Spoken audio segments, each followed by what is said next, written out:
እግዚአብሔር ከስታተስ ጋር ጉዳይ የለው። የገሌ ዘር ነኝ ባለስልጣን እንትና ዘመዴ ነው አካውንቴ ላይ ብር አለ፣ እግዚአብሔር ከሱ ጋር ጉዳይ የለው። እግዚአብሔር ሰውን በዲግሪ አያከብርም። እግዚአብሔር አካውንት ላይ ካለው ገንዘብ ተነስቶ አይደለም የሚጠራ። ያንተ ቴዎሎጂ እውቀት ላንተ ይሆንልህ። እግዚአብሔር ሁሉ ጊዜ ማለፍ የማይችለው ረሃብ ደግሞ ዲግሪ አይፈልግም፣ ዘመድ አይፈልግም፣ እውቀት አይፈልግም፣ ገንዘብ አይፈልግም። ረሃብ ብቻ ነው የሚፈልገው። ኢየሱስ በዚህ ዘመን ቢኖር በየቀኑ ፌስቡክ እና ቲክቶክ ላይ ይሰደብ ነበር። ሴተኛ አዳሪዎችን ሰብስቦ መሃል ላይ የሚቀመጥ ከሳምራዊቷ ሴት ጋር ቆሞ ሲያወራ የተያዘ ነው እኮ ኢየሱስ። አይኑን የታመመ ሰው ላይ በምራቁ ጭቃ ሰርቶ የሚቀባ፣ ለምጻም የሆነ ሰው ላይ ምራቁን እንትፍ ብሎ የሚጥፋ። በዚህ ምድር ላይ በጣም ልትፈሩት የሚገባ ሰው ምን አይነት ሰው እንደሆነ እንገራችሁ። እግዚአብሔርን የሚራብ ሰው። ያ ሰው የክብር ካንዲዴት፣ የእግዚአብሔር ፕሮግራም እጩ ነው። ያ ረሃብተኛ። አንዳንድ ሰው ረሃብ የለውም፣ ዝም ብሎ በእግዚአብሔር ቤት ይመላለሳል። አንዳንድ ሰው ረሃብተኛ ነው።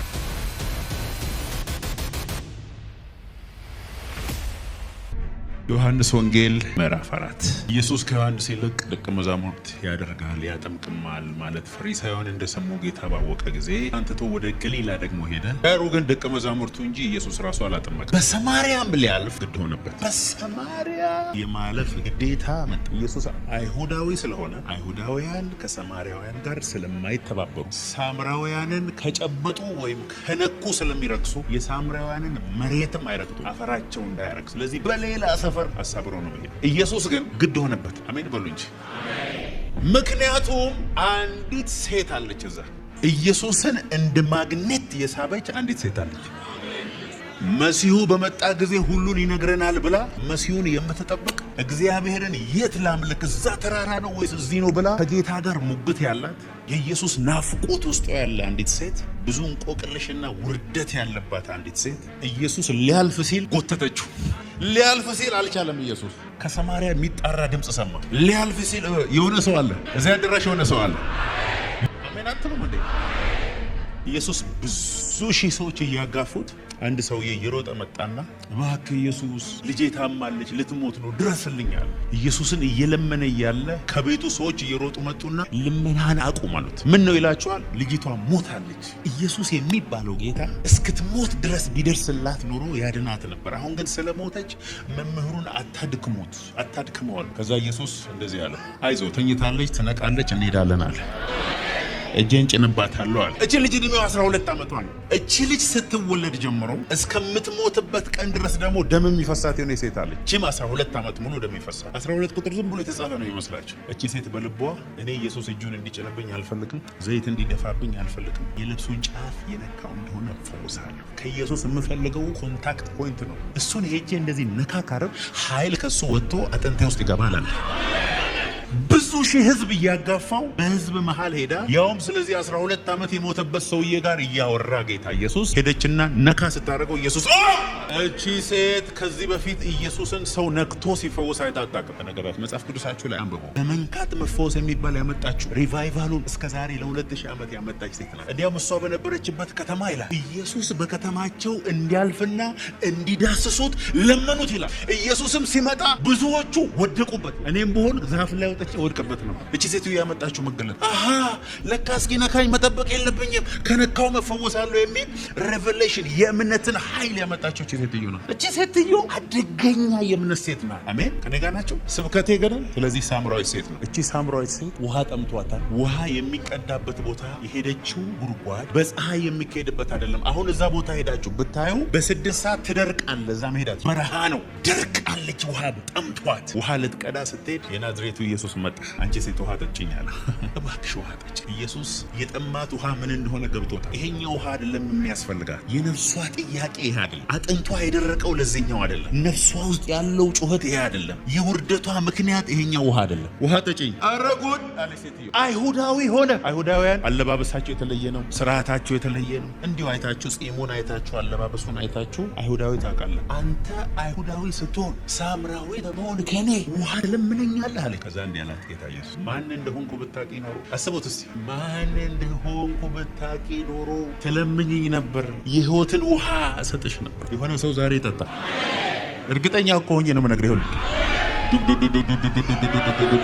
ጠጥተህ ትወጣለህ በጌታ በኢየሱስ። ከዚህ ውሃ የሚጠጣ ሁሉ ምን ያደርጋል? እንደገና እኔ ከምሰጠው ውሃ የሚጠጣ ግን ለዘላለም ከሆድ ውስጥ በቴዎሎጂ እንኳን ከመጣ ሳልበልጥ አልቀርም አለችው። እኔ አለችው ይህን ውሃ ያዕቆብ አባታችን ያዕቆብ እስራኤል የተባለው ያዕቆብ የአብርሃም የይስሐቅ ልጅ ያዕቆብ የ12ቱ ነገዶች አባት ያዕቆብ እሱ ራሱ ከዚህ ውሃ ነው የጠጣው። ጉድጓድ ነው የጠጣው አይደለም እሱ ከብቶቹ ከዚህ ጠጥቷል። ኢየሱስ እንዲህ አላት፣ አንተ ከሱ ትበልጣለህ ስትለው ነገርኩሽ እኮ ከዚህ ውሃ የሚጠጣ እንደገና አይጠማል። ያዕቆብንም ጨምሮ እኔ ከምሰጠው ውሃ የሚጠጣ ግን ለዘላለም አይጠማል። ለምን ውሃውን ራሱ ወንዙን ራሱ ተሸክሞ ነው የሚሄደው አለ። አቤት የሆነ ሰው አለ ዛሬ። እቺ ሴት የሆነ ቦታ ላይ ገባት እና እንደዚህ ያለች፣ ጌታ ሆይ አለች፣ በቃ እኔ እንዲያውም እዚህ ከምመላለስ እዚህ መጥቼ ከምጠጥ ይሄንን ውሃ ስጠኝ አለች። ከዛ ጌታ ሆይ እኔ እዚህ መምጣት አልፈለኩም፣ ከዚህ በኋላ ደግሜ እዚህ እንዳልመጣ ይሄንን ውሃ ስጠኝ አለች። ከዛ በኋላ ጌታ ኢየሱስ ችግሯ የቱ ውሃ እንደሆነ እንድታቅ ሄደና ውስጧ ያለውን ስብራት ከሰው ሁሉ የተለየችበትን ፕሮብለም ሂጂና ባልሽን ጠርተሽ ነው ያላት። እንደሱ ያላት ሊያዋርዳት አይደለም። እንደሱ ያላት የማትረቢ ሴት ነሽ ሊላት አይደለም። ባል የለኝም ስትለው ልክ ብለሻል፣ 5 ነበሩ 6ኛው ቤት ያለውን ባልሽ አይደለም ሲላት፣ በጣም የሚገርማችሁን ተአምር ልንገራችሁ። ኢየሱስ ስለ ባሎቿ እየነገራት ቀጥላ የጠየቀችው ነገር ነው የሚያስቀው። ለምንድን ነው ባሎቼ ይፈቱኛል አለች። ለምንድን ነው የተዋረድኩት አላለች። ለምንድን ነው የሁሉ መከራ የደረሰብኝ አላለች። ልክ መሲሁ መሆኑን ስታውቅ አንድ ጥያቄ ጠየቀችው። አባቶቻችን እዛ ነው የሚመለከው ይላሉ፣ ሌሎቹ ደግሞ እዚህ ነው ይባላል። የት ነው ማመልከው አለች። ኧረ አሜን አሜን አሜን አሜን። እንስራዋን አረገችውና ወደ ከተማ እንስራዋን ትታ ወደ ከተማ መሲሆን አገኘሁት፣ አዳኘን አገኘሁ። አንዲት ፈርታ የነበረች ሴት ወደ ፍርሃቷን የሮጠች ወደ ውርደቷ ሮጠች፣ ወደ ከተማ ሄደች። ለካ እችላለሁ አለች። ማንም በታሪክ አድርጎ ማያውቅ ሙሉ ከተማ ወደ ኢየሱስ ይዛ መጣች። እግዚአብሔር ውርደትሽን ሁሉ ወደ ክብር ይቀየር። ይኸውላችሁ በዛ ከተማ ብዙ ሃይማኖተኞች፣ ብዙ ፖለቲከኞች፣ ብዙ ሀብታሞች፣ ብዙ የተማሩ ሰዎች አሉ። ለ2000 ዓመት ሳይቋረጥ የምትሰበክ ግን እሷ ነው። መንግስተ ሰማያት ስትሄድ በዛን ዘመን ሳምራውያን ውስጥ ሲኖሩ የነበሩ አንድ ሰው አታውቅም ከዚህ ሴት ልጅ። ይገርማል። ምሳሌ 8:17 ላይ እንደዚህ ይላል፣ የሚወዱኝን እወዳቸዋለሁ፣ ተግተው የሚሹኝ ያገኙኛል። ኦ ማይ ጋድ ኦ ማይ ጋድ ኦ ማይ ጋድ።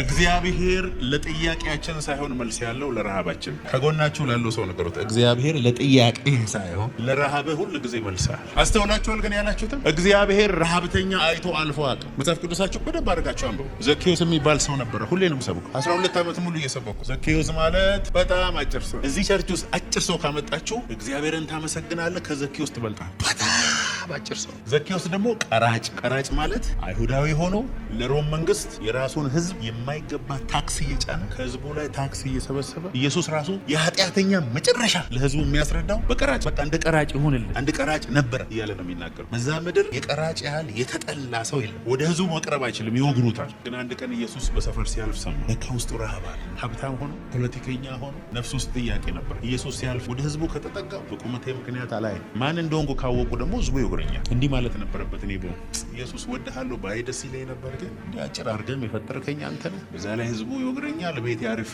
ቴሌቪዥን ላይ ማለት ግን እንደዚህ ያለ እኔ ዘኬዎስ ኢየሱስ በሰፈሬ እያለፈ ዝም ብዬ ልቀመጥ አይሆንም አለ እና ዛፍ ላይ ወጣ።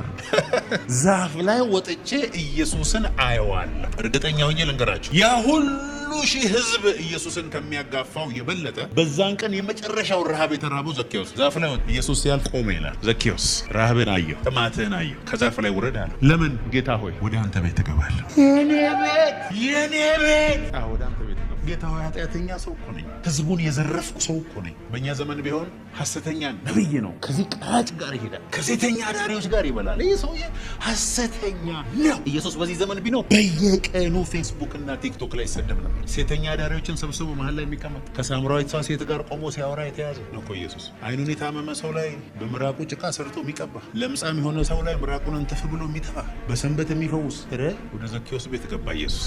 አይገርምም? ከነ ደቀ መዛሙርቱ ቁጭ ብሎ ኢየሱስ ከዘኬዎስ ጋር እየተጎራረሰ ሲበላ አላዩትም? በመስኮት ረገደላችሁ ብዙ ሰው ሐሰተኛ ነው ዘኬ ብላ እንጂ እያለ ኢየሱስ ስንት ሺህ ህዝብ እያለ ስንት ባለ ሀብት እያለ ስንት ሃይማኖተኛ እያለ አንድ ረሃብተኛ ቤት ገብቶ ኢየሱስ አብሮ በላ። ጌታዊ ዛሬ የኔ ቤት ገብተህ ብላ። ኢየሱስ የመጣው በያዕቆብ በኩል። ያዕቆብ ምን አድርጎ የእግዚአብሔር ፕሮግራም ውስጥ በረሃብ ዘሎ ገብቶ ወሰደ። አንዳንድ ሰው ረሃብ የለውም፣ ዝም ብሎ በእግዚአብሔር ቤት ይመላለሳል። አንዳንድ ሰው ረሃብተኛ ነው። እኔ እነዛ አራት ሰዎች እንዴት እንደሚመቹ ኢየሱስ ወደ ቤቱ መጣ ይላል። እንግዲህ ቤት ስለሚል እሱ ቤት የኢየሱስ ነው ብዬ አምናለሁ። ኢየሱስ ምንም ቤት አልነበረውም፣ መኖሪያ የለውም ምናምን የሚሉ ሰዎች አሉ። ዮሐንስም ደቀ መዛሙርት መምህሩ የት ነው የምትኖረው ሲሉት ኑና እዩ ብለው ከሱ ጋርም የተወሰነ ቀን ኖሩ ይላል። ስለዚህ የሚኖርበት ነገር ነበረው። አንድ ቦታ ላይ ቀበሮ ጉድጓድ የላቸውም፣ የሰው ልጅ የሚያልፍበት የለም፣ ሂዱ ከዚህ ምናምን ያለው ሂዱና ማድረበትን ቦታ አዘጋጁልኝ ብሎ ለደቀ መዛሙርቱ ለሰዎች ሲነግራቸው ቦታ ሳያዘጋጁለት እዛ ከተማ መጣ እና ጌታ ሆይ ቦታ ሳያዘጋጁ ነው የደረስከው፣ ምን ይሻላል ብሎ ባሉበት ኢየሱስ በጣም ተበሳጨ። ሲበሳጭ ዮሐንስ ምን አሉ? እነዚህ ቦታ ያላዘጋጁልኝ ሰዎች እንደ ኤልያስ ከሰማይ እሳት አውርደ አቃጥላቸው፣ ሆቴል ስላልያዙ ሂዱና በመጽሐፍ ቅዱሳቸው እዘዝና አመድ አድርጋቸው ሲል ምን አይነት መንፈስ ነው ያላችሁ እናንተ አላቸው። በዚህ ንዴት ላይ አንዱ መጣና ጌታ ሆይ ልቀበል እባክህ እኔ ራሴ ማደሪያ የለኝም እና ኢየሱስ ሲመጣ ገሊላ እንደገባ ሲሰማ ሙሉ ከተማው ተገልብጦ ቤቱ ጋር መጣ እና በአልጋ ደግሞ እግሮቹ የማይሰሩ የሆነ ሰውዬ መጣው ይመስለኛል። በአልጋ ላይ ያለው ሰውዬ በጣም አደገኛ አማኝ ይመስለኛል። እያንዳንድሽ አራትሽ ዛሬ ከኢየሱስ ጋር ካላገናኘሽ ከስራ ትባረሪያለሽ። ወይ አለቃቸው ነው ወይ ሆነ ነገር። እኔ ተመልሼ በዚህ አልጋ ወደ ቤቴ ከገባው በህይወት አትኖራት። አረ ቤቱ ተከቧል፣ ህዝብ ነው ያለው። ይከበባ ምን ችግር አለ? ወደ ላይ ተወስደኛል፣ ጣሪያው ተነቅለዋል፣ በገመድ ታስገባኛል። የሆነ ሰው አለ ዛሬ ገነጠሏ ቤቱ። የኔ አልጋ ላይ ያለው ሰውዬ እንዲህ ብሎ ሊሆን ይችላል። 10 እጥፍ አድርጌ ይከፍላል። ዋናው ልፎስ ለአልጋ ይነግርያታል። ተሸክሜሽ ነው ወደ ቤት መመለሰው ብዬ። የሆነ ሰው አለ ዛሬ በገመድ ያስገቡታል። ከዛ ኢየሱስ እንደዚህ ያለ እምነት ታላቅ አልጋን ተሸክመና ሄይ አላስገባ ያሉ ሰዎች በጠቅላላ በር እየከፈቱ በእግሩ ነው ወክ እያደረገ። ዛሬ ኢየሱስን የሚያስደንቅ እምነት አንድ ሰው ውስጥ ይገባ። ተርባችሁ የመጣችሁ ዛሬ 100% እርግጠኛ ነኝ አምላክ እግዚአብሔር ቀብቶ ከዚህ አድራሽ ተወጣ። ረሃብ ከሌለ ትልቅ ቅባት እንዳጠብቅ።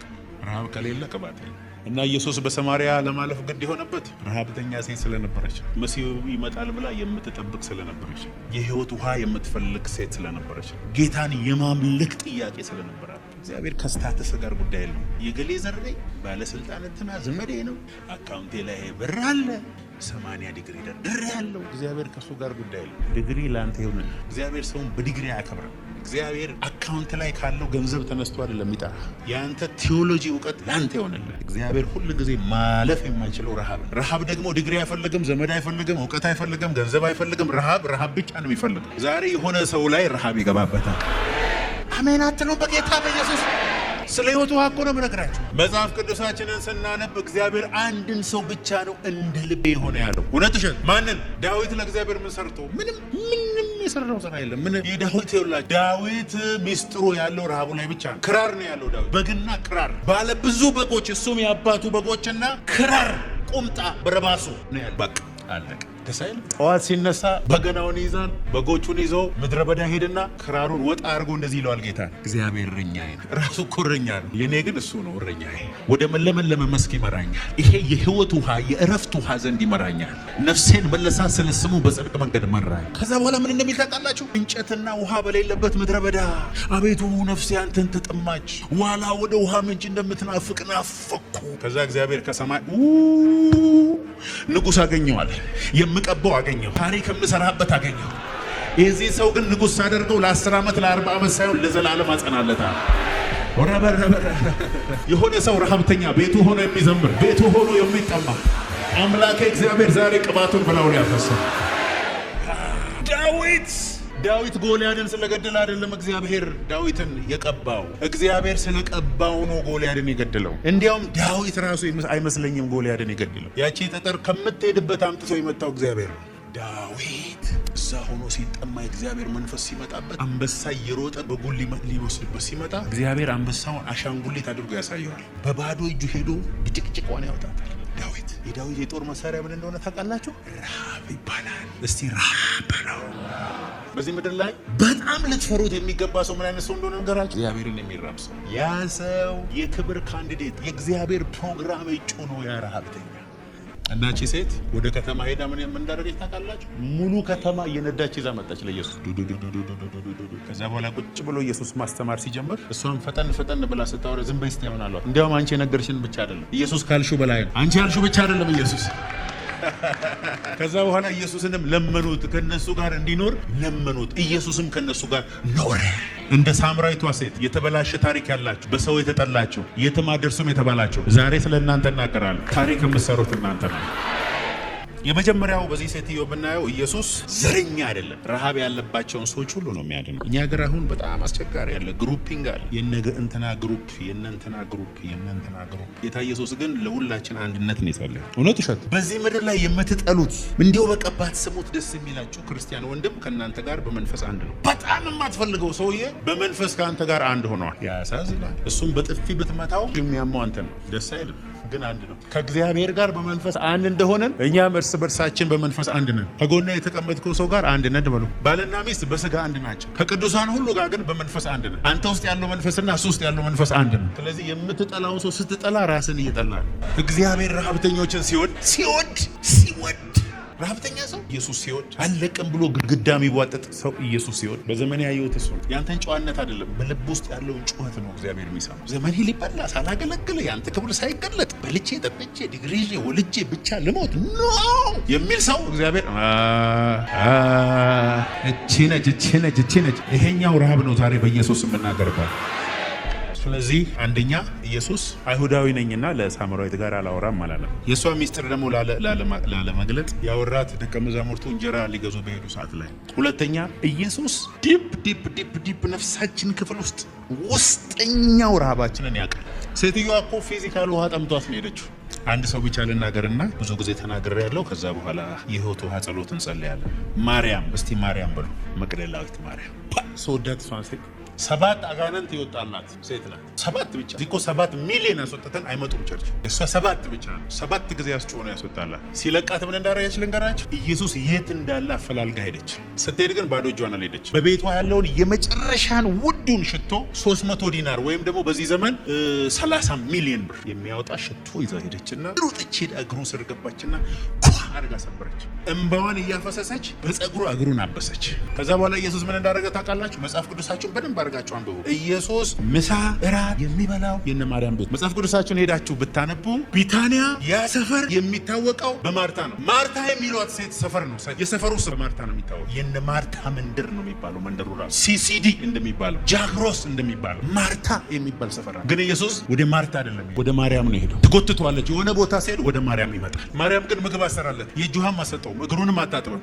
ቁጭ ትልና ከሱ ራባራባሽ ሬካተራ ሩማሃንቶ ራአሜ ማርታ ሽንኩርት፣ ማርታ ብኮ በተጨቃጨቅ በብዙ ትደክሚያለሽ።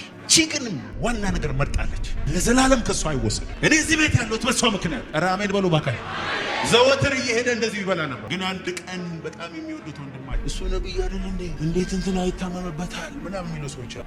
በየቀኑ ኢየሱስ የሚሄድበት ቤት በየቀኑ ወዳጁ ነው። ወዳጅ አልዓዛር የኢየሱስ ወዳጅ፣ በጣም የምትወደው ወዳጅ አልዓዛር ታሟልና ቶሎ ድረስ ሲሉ ኢየሱስ ምን ቢል ጥሩ ነው? የእግዚአብሔር ክብር ሊገለጥበት እንጂ አይሞትም። አሁን ኢየሱስ ሐሰተኛ ነብይ ነው አስብለው አይሞትም ብሎ በህይወት ይኖራል ብሎ ባሰበት ተባለ።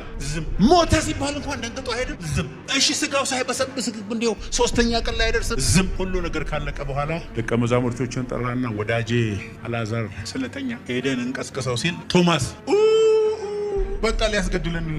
በቃ ለነቦት። ከዛ ኢየሱስ መጣ። ወደ መንደር ደባግ። መንደር ምን የሚባል መንደር? የነ ማርታ ምን ከለቅሶ ላይ ተነስታ ሩጥ አይመጣችሁ ማናት? መጀመሪያ ማርታ መጣች። ጌታ ሆይ አንተ በዚህ ብትሆን ኖሮ ወንድማችን ባልሞተ ነበረ። በታም የእግዚአብሔርን ክብር ታያለሽ አላት። ወንድምሽ ይነሳል አላት። ኧረ አምናለሁ በትንሳኤ ቀን ይነሳል ስትል ትንሳኤ የሚባል ቀን የለም። ትንሳኤ እኔ ራሴ ነኝ። ትንሳኤ ነገ አይደለም። ትንሳኤ እኔ ነኝ። ህይወት ነኝ እኔ። በእኔ የሚያምን ሞቶ ራሱ በህይወት ነው ያለው አላት። ተጨቃጨቁ እኮ ከማርታ ጋር ረጅም ሰዓት አውሩ። ከዛ ማርያም መጣች። ማርያም ስትመጣ ኢየሱስም እንደሆነ ፈሰሰ። ማውራት አልቻለም። ማርያም ስታወራ እኮ ማርታ ያወራችውን ነው ያወራው። አንተ እኮ በዚህ ብትሆኑ እንደሚመስል ኢየሱስ እንባውን አፈሰሰ የሚለው መጽሐፍ ቅዱስ አንድ ቦታ ነው። መስቀል ላይ ራሱ አላፈሰሰ። ማርያም ጋር ግን አፈሰሰ። ወዴት አኖራችሁት? ታውቃላችሁ ኢየሱስ በመስቀል ላይ ለመሰቀሉ ምክንያት ማርያም እንደሆነች ወንድሟን ሲያስነሳ ሰዎች ሁሉ ሊከተሉት ነውና ይሄ ሰውዬ ይሙት ተብሎ የተፈረደው ቀያፋ የአልዓዛርን መነሳት ሲያይና ሰዎች ሁሉ ሲያምኑበት ሊቀ ካህኑ ስለነበረ መስዋዕት የሚያቀርበው እሱ ስለነበረ የኢየሱስን ሞት ወሰናል። ከዛ ኢየሱስ ሞተ፣ ተቀበረ። 3ኛው ቀን ላይ ወንዶች ሁሉ ተንቦቅቦቀው ቤት ዘግተው ሲቀመጡ ማርያም ብቻ ሽቶ ይዛ እንደተለመደ በጨለማ ወደ መቃብር የተነሳውን ኢየሱስ ፈልጋ ሳይሆን አካሉን ለማግኘት እያለቀሰች ሄደች። ደስ የሚለው ነገራችሁ እዛ ቦታ ማንም ብታገኝ ጥሩ ነው። መልአኩ ምን አላት? ተነስቷል አላት። ሰው መልአክ አይቶ አይመለስም። ምን አይነት ፍቅርን ያዛትች ሴት! ጌታ ይኖሬት እንዳኖረ ያለሱ አልችልም። አንዳንዱ እኮ ገብርኤልን አይታ ትመለስ፣ አንተማ ትመለሳል። ልመለስም አለች። ዞር ስትል ኢየሱስ ቆሟል። አትክልተኛው መስሏት እባክህ ጌታዬን የት እንዳኖር ታውቃለህ? ዞር አለና ማርያም። ዛሬ ኢየሱስ የሆነን ሰው በስሙ ይጠራዋል። ጌታ ሆይ ብላ ሄዳ ልታቅፎ ስትል ይኸውልሽ እኔ ያለ ጊዜ ገና ለአባቴ መስዋዕትነት ራሴን ሳላቀርብ ያንቺ ፍቅር ይዞኝ ነው የመጣሁልሽ እንጂ አሁን እኔን ማየት አልነበረብሽም። ኢየሱስ በእሷና ቶማስ ጣቱን ስል በከተተው መካከል ሄዶ ራሱን ለአባቱ መስዋዕት አድርጓል። ያለ ጊዜው ነው የገለጠችው። አሜን ትላለህ ወይ? በእስራኤል ባህል አንድ ሰው እናንተ ቤት መጥቶ ምግብ ከበላና የተከበረ ሰው ከሆነ የነበረውን ጨርቅ አጣጥፎ ካስቀመጠ ተመልሼ እመጣለሁ ማለት። እዚህ እነሱ አዩ ገባቸው። ጨርቁን አይተው ተመልሶ ቤት ቁጭ ብሎ ባሉበት ነው ኢየሱስ በግድግዳ በኩል መጣና ሰላም ለእናንተ ይሁን። ዛሬ ኢየሱስ በተዘጋ በር ውስጥ ገብቶ አንድ ሰው ሰላም ላንቺ፣ ሰላም ሞቼ ነበርኩ፣ አሁን ግን ሕያው ነኝ፣ ለዘላለም ሕያው ሆናለሁ። በእኔ የሚያምንብኝም እንደዚሁ ለዘላለም ሕያው ይሆናል። አንድ ሰው አለ ዛሬ ከባድ ቅባት ይዞ የሚመጣ በደንብ አድርገህ ነው እባክህ። እንደዚህ መታየት ለመጨረሻ ጊዜ ነው። ከዛሬ በኋላ ከክብር ወደ ሌላ ክብር ስለወጥ ታያለህ። ስለ እኔ በዜናዎች ሁሉ ትሰማለህ። አቤት በኢየሱስ ስም ትንቢት እየተናገርኩ ነው። ከዚህ በኋላ ሰዎች አንተን ለማግኘት 5 ዓመት ቀጠሮ ይዞ በጣፊ በኩል ያገኙሃል። የእግዚአብሔር ክብር ከላይ ትሆናለህ። በኢየሱስ ስም ይሄ ይሆናል። ሮባሃዳ ለከተለበሁ ሊካንተለበሃዶ ባክሽ ተስፋለሽ። ሰዎች የሚሉሽን አይደለሽ፣ ሁኔታ የሚልሽን አይደለሽም፣ አንተ ራስህ የምትለውን አይደለህም። የእግዚአብሔር ቃል ተስፋ አለ ይልሃል፣ ትቀባለህ ይልሃል፣ ትሄጃለሽ ይልሻል። This is your time in the name of Jesus። ራካታቻቻላ ዲከንተለበደ ሶስተኛ ከዚህ ሴት የምንረዳው በነገራችን ላይ አንተ መሲህ እንደሆን ካለው ያለችው ጴጥሮስና እቺ ሴት ናት። ለመጀመሪያ ጊዜ አይ ቲንክ አንተ መሲሁን አገኘሁት ብላ ኢየሱስን በሬቨሌሽን ያወቀች ሴት ናት። እግዚአብሔር መንፈስ ነው፣ የሚሰገድለትም በእውነትና በመንፈስ ነው። የሕይወት ውሃ ወንዝ ከሆዳችሁ ይፈልቃል የሚለውን ጌታ ኢየሱስ የተናገረችው በዚህ ሴትዮ የተናገረው በዚህ ሴት ምክንያት 7 ላይ ሄዶ ተናግሯል በዳስ በዓል። ከዛ በፊት ግን ምዕራፍ 4 ላይ ከሷ ጋር ነው ያወራው። ክርስትና ማለት መንፈስ ቅዱስ በሰው ውስጥ ሲኖር እግዚአብሔር በሰው ውስጥ ሲኖር ማለት ነው ክርስትና እንጂ ሃይማኖት አይደለም። በዚህ ሴትዮ ጥያቄ ነው የተገለጠው። በዚህ ሴትዮ ረሃብ ነው የተገለጠው። ዩር ሃንገር እግዚአብሔር ብዙ ይሁላችሁ። በጴጥሮስ በኩል እግዚአብሔር የተገለጠልን እውነት ዮሐንስ በኩል ከተገለጠልን የተለያየ። ያዕቆብ የተገለጠውና በሐዋርያው ጳውሎስ የተገለጠው እኮ የተለያየ። አንዱ ኢየሱስ በአንተ ሲገለጥ የተለየ ነገር ነው ይዞ የሚመጣው። የግድኛ ፎቶኮፒ ካርቦን ኮፒ መሆን አይጠበቅብን። የዛሬ 12 ዓመት ጌታ ሂድና ህዝቤን ስለ መንፈስ ቅዱስ ሪኢንትሮዲውስ አድርግ፣ መንፈስ ቅዱስን እንደገና ስለ መንፈስ ቅዱስ በአዲስ ተናገር ብሎኝ ሲጀምር የዛሬ 12 ዓመት ስለ መንፈስ ቅዱስ መናገር እንደ ኃጢአት ነበር የሚታየው። በነገራችን ስራ ፈት የመሀይም ነገር የዛሬ 12 ሲጀምር መጽሔቶች በጠቅላላ ይሄ መንፈስ ቅዱስ የሚለው እሳት የሚል የሆነ ቀጫጫ ምናምን ነበር የሚለው። ዛሬ እኮ ወገኖች መጽሔት የጻፈብኝ ሰው እየጨመረ ስለ መንፈስ ቅዱስ ነው የሚሰብከው። ዝማሬዎች በጠቅላላ እኮ እግዚአብሔርን ስለ መራብ ሆኖ ድሮ ሊሊ ነው የምንሰማው። አሁን እኮ በጠቅላላ ራበኝ፣ ፈለኩ፣ ናልኝ፣ ንካኝ፣ እሳት፣ ክብር ምናምን እኮ ነው። ከኑሮ ጋር የተገናኘ እኮ መዝሙር ቀረ። የሆነ ከኢሊባቦር አዲስ አበባ መግባት ምናምን ክብር አየው ቀረ። ድሮ እኮ ኮንዶሚኒየም ሲወጣልህ እኮ ነው ፍሮም ግሎሪ ቱ ግሎሪ ብለህ የምትለጥፈው ቪትስ መኪና ላይ ከክብር ወደ ክብር። አሁን ቢዋይዲ መጣና ልጠሃታል፣ ስቲከሯ ልቀሃት። መጽሐፍ ቅዱስ ግን ከክብር ወደ ክብር የሚለው ኢየሱስን መልክ እስክንመስል ድረስ መንፈስ ከሚሆን ጌታ እንደሚደረግ እየተቀየርን ዛሬ ጸልዬ የመጣሁትን ልንገራቸው። አይናችሁ በኢየሱስ ስም ያበራል።